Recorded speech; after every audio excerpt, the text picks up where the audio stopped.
Permata TV YouTube Indonesia dengan bangga mempersembahkan sebuah storytelling kekinian abad ini, diangkat dari karya besar Esa Mintarja yang sangat populer di masanya, berlatar belakang kisah tanah Jawa masa lampau, tepatnya di penghujung kejayaan kerajaan tanah Jawa, dengan judul Kisah Api di Bukit Menoreh.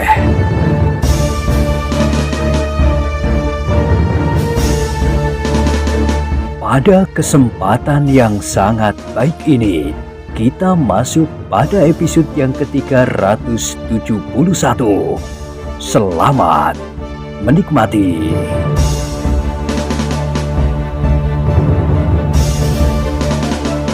Pada episode sebelumnya telah diceritakan, dengan tangan gemetar Kiai Gringsing meraba kening, dahi, dan kemudian perut Swandaro. Wajahnya menjadi pucat sekali, Guru, dan bibirnya menjadi kebiru-biruan. Setitik keringat mengembun di dahi Kiai Gringsing, meskipun ia tidak menjadi gugup. Tanpa disengaja, Kiai Gringsing melihat sebuah mangkuk yang terletak di samping Swandaro. Dengan serta-merta, mangkuk itu pun diambilnya. Diamat-amatinya isi mangkuk yang sudah hampir habis sama sekali itu. Namun beberapa titik air di dalamnya telah cukup bagi Kiai Gringsing untuk mengetahui cairan apakah yang ada di dalamnya. Lindungi aku dari orang-orang itu apabila di antara mereka yang terbangun dan sengaja melihat apa yang aku kerjakan. Bisik Kiai Gringsing. Agung Sedayu pun segera beringsut mendekati gurunya. Dari kantong ikat pinggangnya, Kiai Gringsing mengambil sebuah bumbung kecil. Dari dalam bumbung kecil itu, Kiai Gringsing menaburkan seberkas serbuk yang berwarna kehitam-hitaman. Dengan wajah yang tegang, Agung Sedayu melihat ke dalam mangkuk itu. Beberapa tetes cairan itu pun kemudian mengepulkan asap meskipun hampir tidak terlihat. Kemudian warna yang kehitam-hitaman dari serbuk itu pun segera berubah menjadi hitam pekat. Titik-titik warna merah terdapat di beberapa bagian dari dinding mangkuk yang masih basah itu.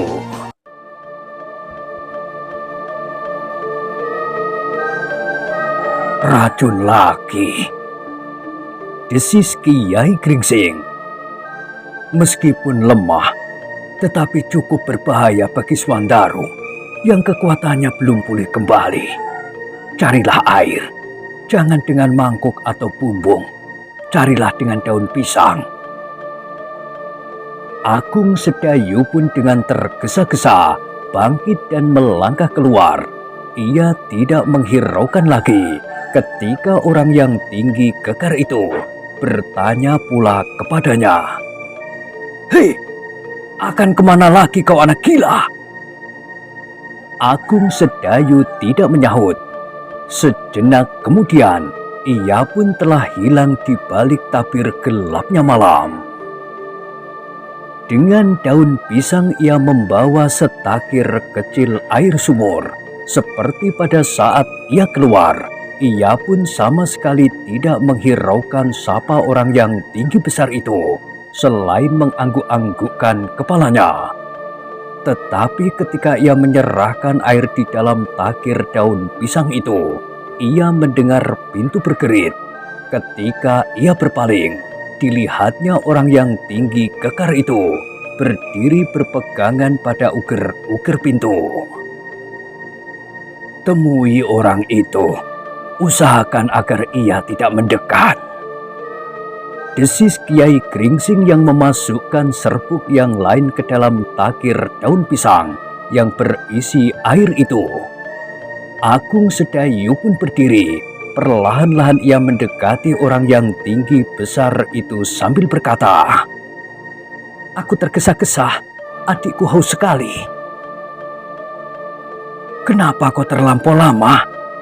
Bertanya orang itu. Aku kira kau mati diterkam hantu. Hampir saja. Kenapa hampir? Kau memang anak gila. Adikmu benar-benar hampir mati kehausan. Untunglah seseorang telah memberinya minum, sehingga ia dapat tidur dengan nyenyaknya. Terima kasih. Siapakah yang telah memberinya minum? Aku tidak tahu.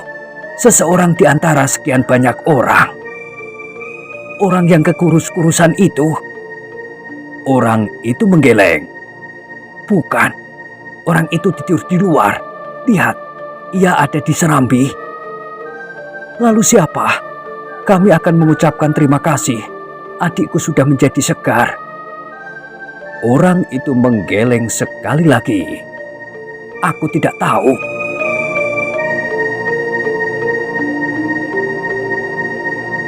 Sementara itu, Kiai Gringsing telah menuangkan air yang sudah diberinya obat itu ke mulut Swandaru. Perlahan-lahan, setitik demi setitik air itu masuk ke dalam kerongkongannya. Untunglah tidak terlambat, berkata Kiai Gringsing di dalam hatinya. Agaknya di barak ini ada seseorang yang mengerti benar tentang racun. Racun yang lemah ini agaknya tepat sekali dipergunakannya untuk membunuh Swandaru yang sedang sakit tanpa kecurigaan dan tanpa menumbuhkan tanda-tanda yang jelas di tubuhnya. Namun tanpa sesadarnya, Kiai Gringsing menggeram. Keterlaluan. Sebuah perasaan yang aneh telah melonjak di dalam dada Kiai Gringsing. Betapa perasaannya lapang seluas lautan, tetapi usaha yang dilakukan sudah usaha pembunuhan atas muridnya, sehingga darahnya menjadi panas karenanya. Namun orang tua itu masih berusaha menahan diri. Ia tidak boleh hanyut dalam arus perasaannya kalau ia tidak mau gagal sama sekali. Kiai Gringsing mengerutkan keningnya ketika ia melihat Swandaru menggeliat, kemudian perlahan-lahan membuka matanya dan tiba-tiba saja ia berusaha bangkit. Jangan bangkit.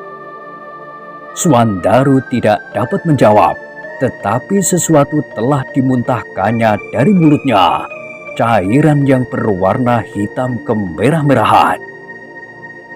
Tenanglah, desis gurunya. Swandaru memandang gurunya dengan mata yang buram, tetapi Kiai Gringsing mengangguk-anggukkan kepalanya. Ia menjadi semakin tenang. Ia yakin bahwa Swandaru akan dapat disembuhkannya. Kau sudah minum minuman yang keliru, Swandaru, berkata gurunya. Dari mana kau dapatkan cairan itu?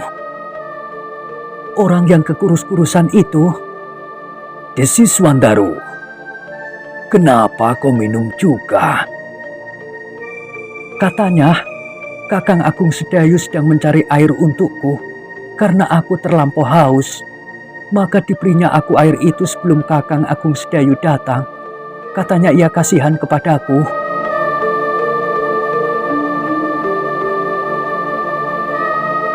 Kiai Gringsing mengangguk-anggukkan kepalanya.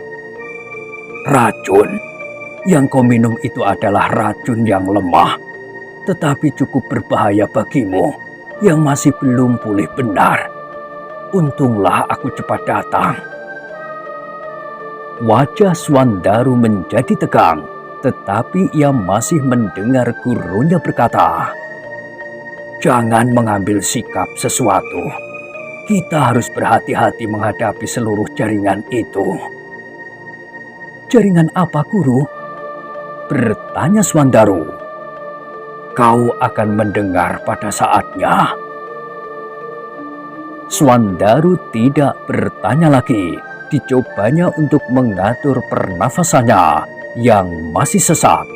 Kemudian memejamkan matanya agar ia mendapatkan ketenangan yang setinggi-tingginya. Kini gurunya sudah menungguinya, sehingga ia tidak perlu lagi mencemaskan apapun juga. "Bagaimana dengan adikmu itu?" bertanya orang yang tinggi kekar kepada Agung Sedayu. "Ia sedang tidur." "Jangan ganggu anak itu. Ia benar-benar sedang sakit.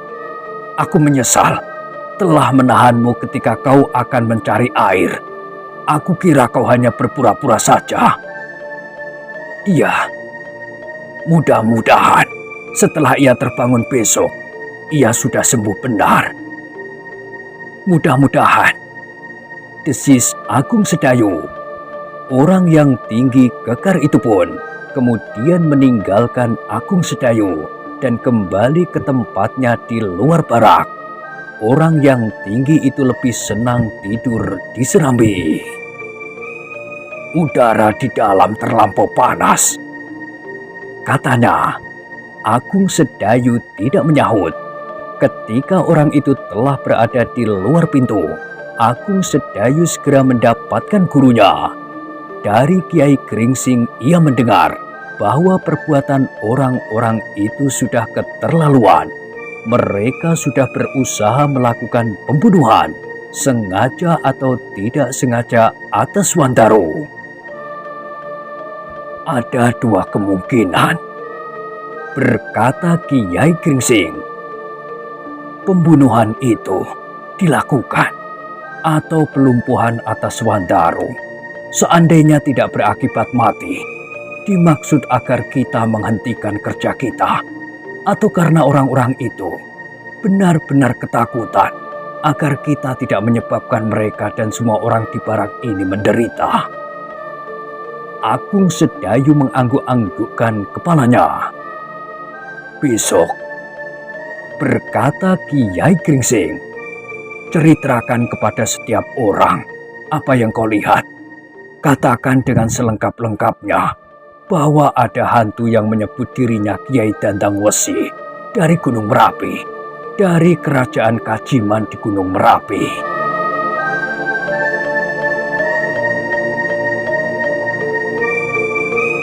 Apakah dengan demikian orang-orang di barak ini tidak akan menjadi semakin ketakutan? Kita akan dapat membumbuinya.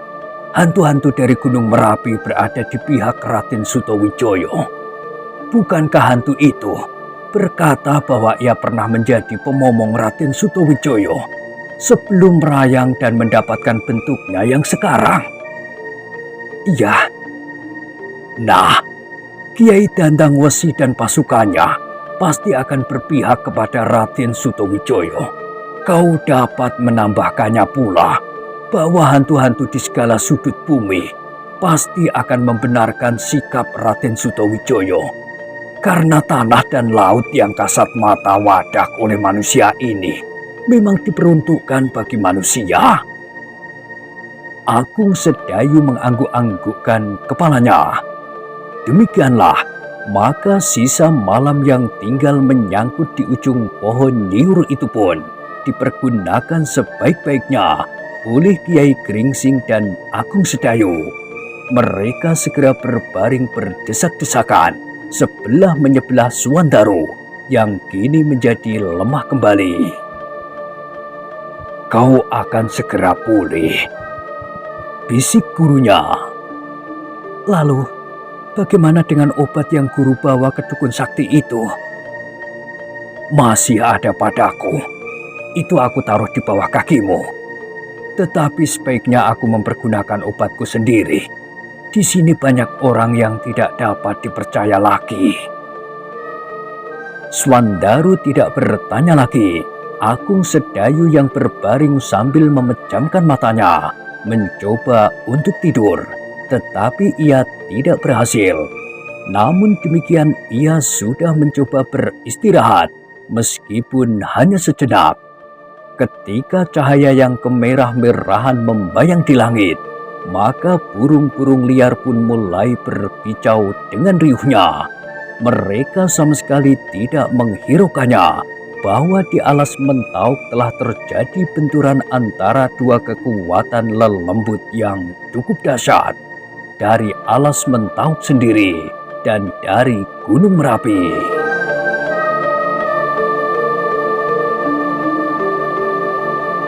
Dalam pada itu, Agung Sedayu keluar dari barak. Ia pun segera bercerita tentang kedua jenis hantu yang dijumpainya. Yang satu tinggi berkerudung hitam dan berkepala tengkorak, sedang yang satu hampir tidak berbentuk sama sekali. "Apakah mereka bertengkar?" bertanya salah seorang. "Iya, ternyata hantu yang tinggi itu menjadi ketakutan dan melarikan diri." "Bohong!" orang yang tinggi kekar itu membantah. "Bukan karena ketakutan, tetapi hantu itu pasti belum mendapat perintah. Apa yang sebaiknya dilakukan untuk menghadapi hantu-hantu dari daerah asing seperti yang kau katakan itu?" "Kenapa hantu dari Gunung Merapi itu tidak ditangkapnya saja dan dibawa menghadap Raja Kajiman di alas Mentauk ini?" "Belum ada perintah. Mungkin tingkat kerajaan telah mengadakan suatu pembicaraan yang belum diketahui oleh tingkat bawahan, seperti jerangkong yang tinggi itu." "Mungkin, tetapi menilik wibawa dari keduanya, hantu dari Gunung Merapi yang bernama Kiai Dandang Wesi dan dahulu bekas pamomong Raden Sutawijaya itulah yang agaknya lebih tinggi." Wajah orang yang tinggi kekar itu menjadi tegang. Ditatapnya wajah Agung Sedayu dengan tajamnya. Namun Agung Sedayu sama sekali tidak mempedulikannya. Ia berpura-pura tidak mengerti perasaan apakah yang tersembul di hati orang itu. Karena itu, maka ia pun bercerita terus. "Cukup, cukup!" potong orang yang tinggi itu. "Jangan membual di sini. Kau menambah perasaan kami menjadi kisruh. Kami akan menjadi semakin ketakutan. Seolah-olah kami berada di daerah yang paling gawat, di ajang peperangan yang dahsyat antara dua kerajaan hantu." Agung Sedayu terdiam sejenak. Ternyata orang itu cukup cerdik, sehingga ia justru mempergunakan keadaan itu untuk menambah kecemasan dan ketakutan. "Nah, kalian dengar," berkata orang yang tinggi kekar itu kepada orang yang mengerumuninya. "Daerah ini memang merupakan daerah yang paling gawat. Aku sudah tidak kuat lagi. Aku akan meyakinkan untuk beberapa hari saja sebelum aku mengambil keputusan. Kalau keadaan menjadi kian memburuk, aku lebih baik kembali ke asalku, makan atau tidak makan. Meskipun di sini kami akan mendapat tanah yang subur dan loh jinawi, tetapi kalau perasaan kami selalu dikejar oleh ketakutan dan kecemasan, maka kami tidak akan dapat merasa tentram. Karena itu, aku dan keluargaku akan segera menentukan sikap." Beberapa orang yang mendengar itu pun menjadi pucat. Kalau orang yang tinggi kekar itu saja tidak berani tinggal di sini, apalagi orang-orang yang lain. Namun tiba-tiba Agung Sedayu menjawab, "Tidak, itu suatu sikap yang tergesa-gesa. Dengar, hantu dari Gunung Merapi itu adalah pamomong Raden Sutawijaya. Sudah tentu ia akan berpihak kepada Raden Sutawijaya dan Ki Gede Pemanahan. Nah, bukankah kehadiran kita di sini ini adalah karena keinginan kita untuk bersama-sama dengan Ki Gede Pemanahan dan Raden Sutawijaya membuka hutan ini dan bersama-sama menjadikan suatu daerah yang ramai dan makmur? Bahkan menurut pendengaranku, hantu-hantu dari daerah-daerah lain pun pasti akan berpihak kepada hantu-hantu dari Gunung Merapi. Kalian harus mendengar, Kiai Dandang Wesi mempunyai pasukan segelar sepapan. Kiai Dandang Wesi menganggap bahwa semua yang kasat mata wadak manusia adalah hak manusia, termasuk alas Mentauk." "Bohong! Bohong!" teriak orang yang bertubuh kekar itu. Lalu katanya, "Jika demikian, maka adikmu tidak akan sakit. Dan barangkali hari ini, adikmu sudah mampus atau lumpuh. Atau apapun karena kesalahanmu yang kau lakukan semalam? Ia tertidur nyenyak. Coba, lihatlah dengan seksama. Ia pasti kena kutuk karena kesalahanmu. Untunglah bahwa kutuk itu mengenai adikmu sendiri, bukan orang lain. Sama sekali tidak. Adikku tidak apa-apa. Lihatlah sekarang. Kenapa ia belum juga bangun? Agung Sedayu menjadi ragu-ragu sejenak. Namun semua orang berpaling ketika mereka mendengar suara dari depan pintu. Aku sudah bangun. Tubuhku merasa betapa segarnya. Orang yang tinggi kekar itu terkejut bukan buatan ketika ia melihat Swandaru berdiri di depan pintu bersama Kiai Gringsing. Meskipun masih pucat, namun Swandaru sudah dapat tersenyum dan berkata, "Sejak aku minum air pemberian paman, aku merasa bahwa aku menjadi sehat kembali." Orang yang tinggi kekar itu menjadi tegang, sementara Agung Sedayu memandanginya dengan penuh kewaspadaan. Kalau saja orang itu tiba-tiba menjadi kehilangan akal, maka ia akan dapat menjadi berbahaya. "Hei, apakah kau tidak dikutuk oleh hantu-hantu?" teriak orang yang kekurus-kurusan itu. Swandaru yang menyebut dirinya anak Kiai Gringsing itu menyahut, "Mungkin, tetapi aku semalam telah bermimpi aneh." "Apa mimpimu, geram orang yang kekar itu. "Aku seakan-akan berada di daerah yang sangat asing, daerah yang belum pernah aku lihat. Seakan-akan aku berada di dalam taman istana yang sangat indah. Aku begitu gembira, sehingga aku tidak pernah berpikir siapakah pemilik istana itu. Ketika aku melihat seekor kelinci yang berwarna keemasan, tiba-tiba aku ingin menangkapnya. Tetapi ketika aku mengejarnya, tiba-tiba aku menjadi lumpuh." "Jelas, itu sudah jelas," teriak orang yang kekar itu. Lalu katanya, "Jangan berpura-pura lagi. Istana itu adalah istana Mataram. Kau menjadi lumpuh karena kau dikutuk oleh pemilik istana ini." "Iya, akhirnya aku melihat seorang yang bertubuh tinggi, besar kehitam-hitaman, dengan janggut yang panjang. Tangannya menggenggam sebuah keris." "Kau pasti akan dibunuhnya." "Iya, aku memang akan dibunuhnya. Orang itu tidak berbaju dan mengenakan pakaian pada abad-abad yang lampau. Seperti aku melihat pakaian gambar-gambar yang terpahat pada dinding-dinding candi. Dan orang itu menyebut dirinya bernama Prabu Talangsari." Semua orang tiba-tiba telah terpaku mendengarkannya. Tiba-tiba aku terbangun. Itu suatu pertanda. Prabu Talangsari itu pasti Raja Mataram Kajiman.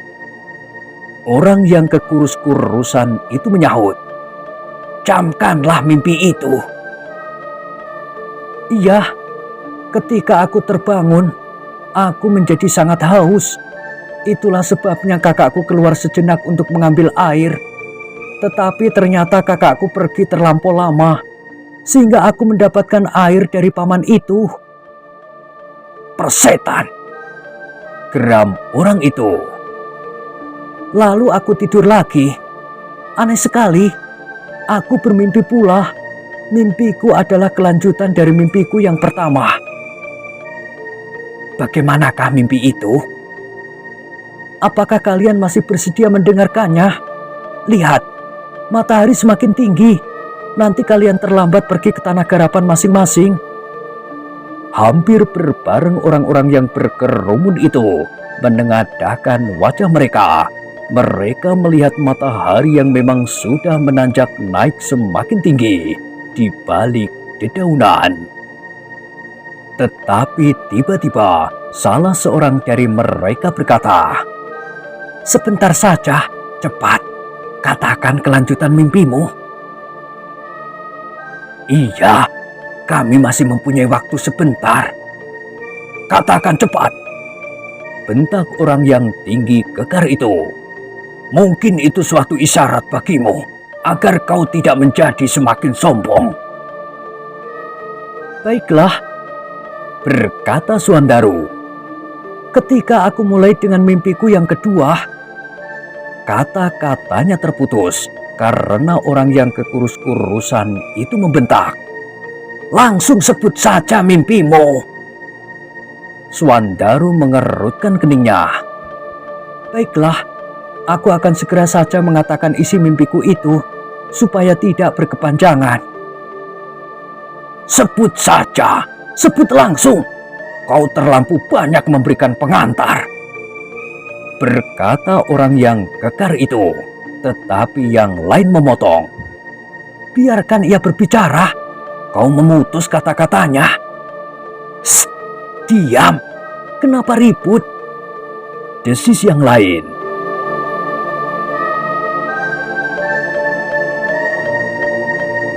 Baiklah, baiklah.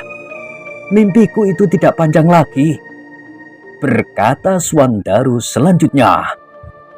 Ketika orang yang mengenakan pakaian dari abad-abad yang lampau dan menyebut dirinya Prabu Talangsari itu akan membunuhku, datanglah seseorang yang lain, seorang yang mengenakan pakaian keemasan, berkilat-kilat, dengan menaiki seekor kuda bersayap seperti burung Raja Wali raksasa. Kuda sembrani, desis orang-orang yang mendengarkan mimpi itu. Iya, lalu apa kerja orang itu? Mereka pun kemudian berunding. Keduanya ternyata adalah raja dari kerajaan yang besar, Prabu Talangsari, dan yang lain, raja dari Gunung Merapi. Apa yang mereka rundingkan? Aku tidak tahu.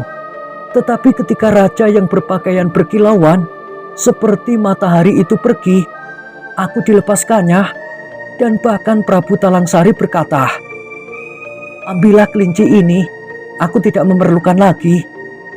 Dan aneh, aku pun sembuhlah dari kelumpuhan itu. Maka mulailah kemudian aku berburu kelinci.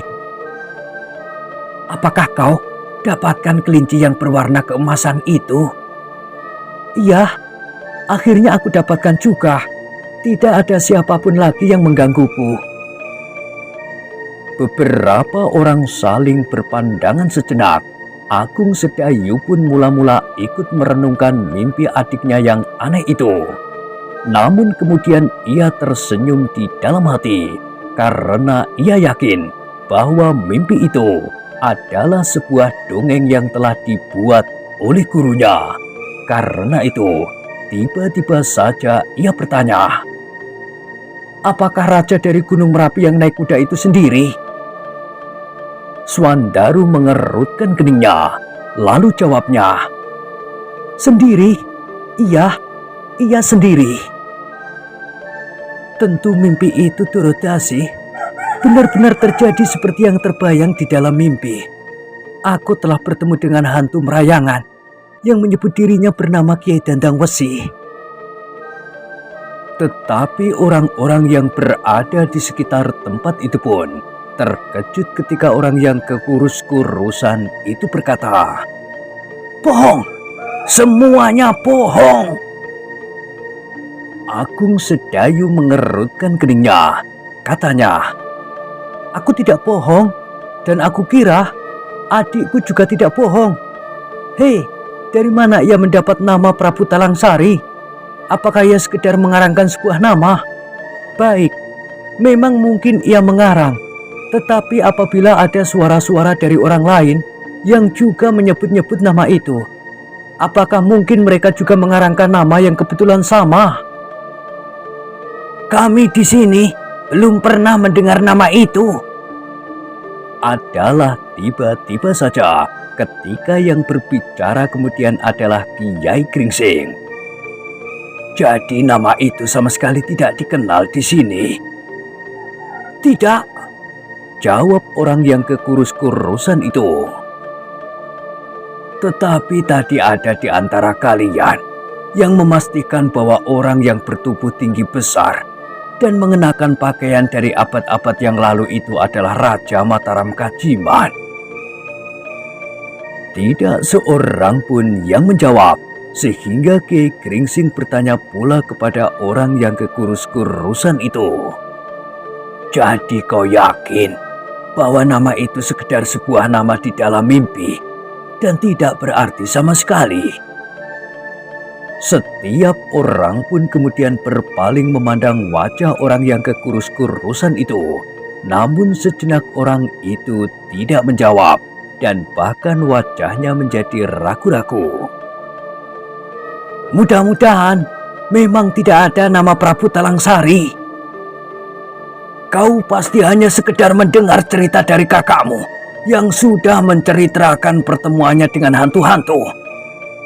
Teriak orang yang kekar itu. Nah, bukankah begitu dugaanmu? Potong Agung Sedayu. Tetapi ketika aku pergi, adikku belum menceritakan hal itu kepadaku. Dan sejak aku pulang, adikku sama sekali belum bangun dari tidurnya yang nyenyak. Jangan ributkan soal mimpi. Tiba-tiba Kiai Gringsing memotong. Sekarang hari sudah terlampau siang. Lihat, orang-orang lain sudah mulai pergi mengambil rangsumnya. Semua orang berpaling ke arah gardu pengawas di kejauhan.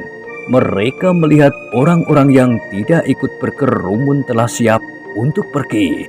Karena itu, maka mereka pun dengan tergesa-gesa berlari-larian menyiapkan alat-alat masing-masing. Tetapi orang yang tinggi kekar dan orang yang kekurus-kurusan masih berdiri di tempatnya sambil memandang Kiai Gringsing beserta kedua anak-anaknya dengan tatapan mata yang tajam. Sekarang kau menambah keonaran lagi dengan bualan-bualanmu, desis orang yang tinggi kekar itu. Bukan begitu, bukan maksudku. Tetapi apakah kalian benar-benar tidak percaya bahwa Prabu Talangsari itu ada? Tidak, sahut orang yang tinggi kekar itu. Tetapi orang yang kekurus-kurusan itu mulai nampak ragu-ragu. Apalagi setelah Kiai Gringsing berkata, aku mempercayainya seperti kata Kiai Damar, dukun yang sakti itu, bahwa hantu-hantu memang mempunyai kelebihan dari manusia. Tentu termasuk Kiai Dandang Wesi dari Gunung Merapi dan apalagi Prabu Talangsari sendiri. Orang yang kekurus-kurusan itu tampak menjadi semakin ragu-ragu. Sejenak ia memandang orang yang bertubuh kekar dan sejenak kemudian dilemparkannya tatapan matanya jauh ke dalam lebatnya hutan yang sedang digarap oleh para pendatang itu.